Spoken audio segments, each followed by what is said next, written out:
Hi everyone, Anthony Fantano here, the internet's busiest music nerd, and it's time for a review, the new Big Boi album, Vicious Rumors and Dangerous Lies. No, swap that, reverse it, Vicious Lies and Dangerous Rumors. However, before we get too deep into the review, there is an order of business that must be taken care of. The channel passed 100K! Over 100,000 people subscribe to this channel right now, which is crazy! And we need to party. Caltrachesta, please, your most celebratory and upbeat poppy instrumental right now, my good man. You get it, my friend.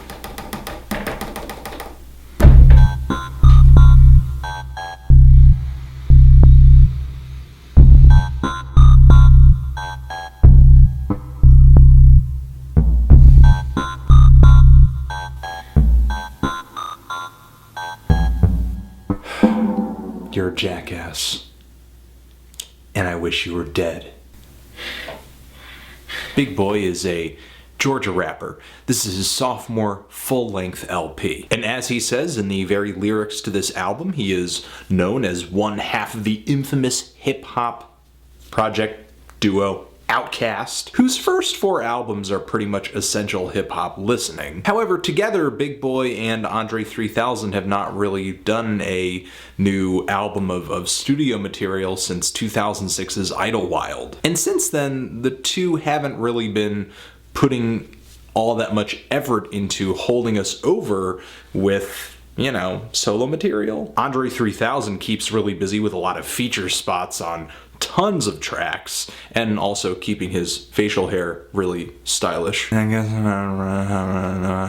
in 2010, Big Boi brought his full-length debut LP, Sir Lucius Left Foot. And even though I didn't love the album, it was received really well, despite the fact that people kind of had every reason to sort of trash it and compare it to Outkast's output and just say, bleh, where's a new Outkast album? Which people still do say, but on this LP, audiences really sort of embraced Big Boi's awesome flows, his catchy poppy beats, his smooth personality and charisma, and of course, southern flavor. And he really approached this project with a seriously open mind when it came to musical styles and variety, which definitely shows up in the feature list on this thing. And it becomes apparent on this new LP's feature list that it is kind of even more diverse than Sir Lucius Left Foot. It's a pop rap album that is loaded with instrumentals and artists too that aren't really associated with hip hop typically. There are quite a few instrumentals on this thing that have a kind of electronic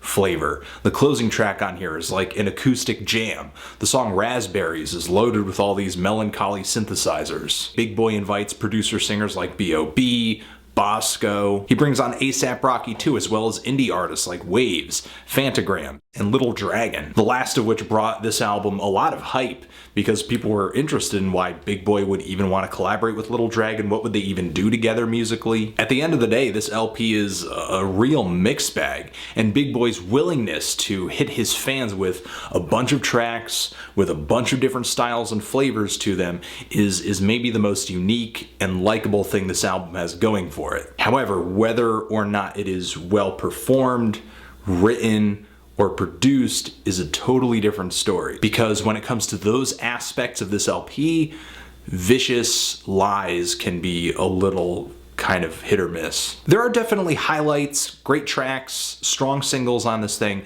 but nothing as sort of creative, as colorful, or as bouncy as like the song Shutterbug. In fact, I actually think the kind of diverse and eclectic personality of this album distracts away from some of the pitfalls that the songs on this thing have. Though I like Big Boi's rapping as an MC, I think he has a ton of personality, but so many of the instrumentals on here and the choruses are just too sugary for me. I mean, it's like chocolate-covered Sour Patch Kids dipped in caramel. And you know, being sweet isn't necessarily a bad thing.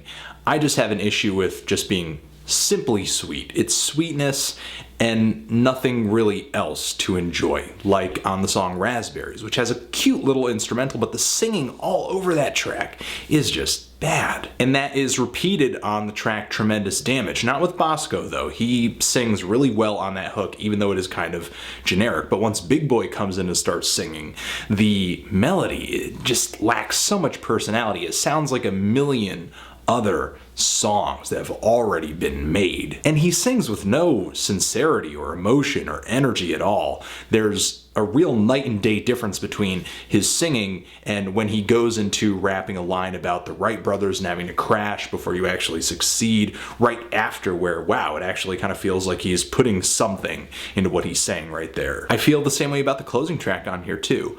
And as far as some of the beats go on here, they can be kind of underwhelming as well, like the song The Thickets. While I love the chorus on that track, it's filled with smooth, syrupy R&B vocals. It's hot. It's sexy. And I love the line that he throws in there about the rabbit's foot. I thought that was clever, but the instrumental itself feels so hidden. It feels so hollow. It's like the instrumental has no beef. And I feel the same way about the track Tom Petty, which has all these really farty synthesizers too that I just do not agree with. I don't know how you disagree with an instrument, but I managed to do it. The great instrumentals on here to me are tracks like In the A, which is a song that kind of fits the usual Southern trap mold with a bit of fine detail to it. It's a banger, it's colorful, but I'm still kind of stuck here wondering, why does the song sample Shutterbug? I like the song, but I feel like I'm just constantly at every turn on this LP being reminded of, yeah, you know what, I liked the last one so much more. The only other instrumentals that I feel like I loved consistently on this LP were the Fantagram tracks. Out of all the artists that Big Boi brought on this LP, I think his collaborations with them were the most fruitful, and I think he understood that too because he had them on here so many times. The beat on the track Lines with A$AP Rocky came out really great. I loved the pulsating sampled guitars on that track as well as the epic piano chords. The chorus went a little sweet, a little feathery, but I thought it was a nice transition. And say what you will about A$AP Rocky, but I like how his emphasized flow actually made the song kind of catchy. The songs OBJECTUM, Sexuality, and CPU hit really catchy, awesome electronic grooves too. The latter of the two songs was maybe a little corny, maybe a little too flirty, but the vocals that are featured on these Fantagram tracks are usually so glossy and sexy and smooth and just kind of stop me in my tracks. They're some of the prettiest sounds that are on this album. They're actually way more interesting than what Little Dragon brought to this LP. It actually feels like their collaborations,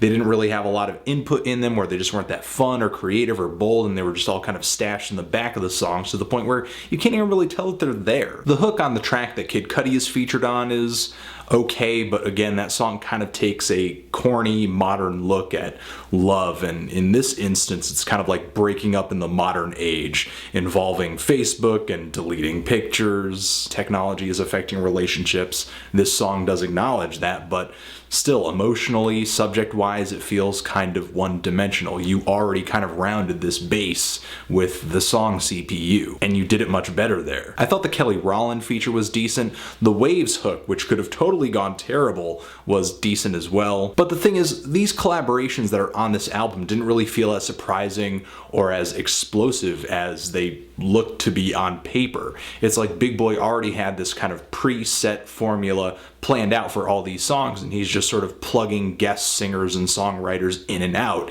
You're kind of getting the same flavor of bubblegum over and over and over, wrapped delicately and meticulously in just a different colored wrapper. This album is just really sweet without a whole lot of depth or narratives or anything like that.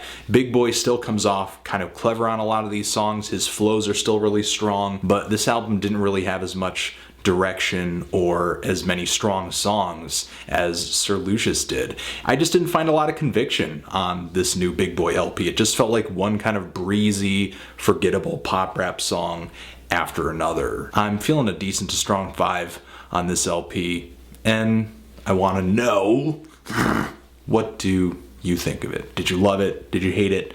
Why? What do you think I should review next? And that's it. Thanks for watching. Anthony Fantano, Big Boi, forever.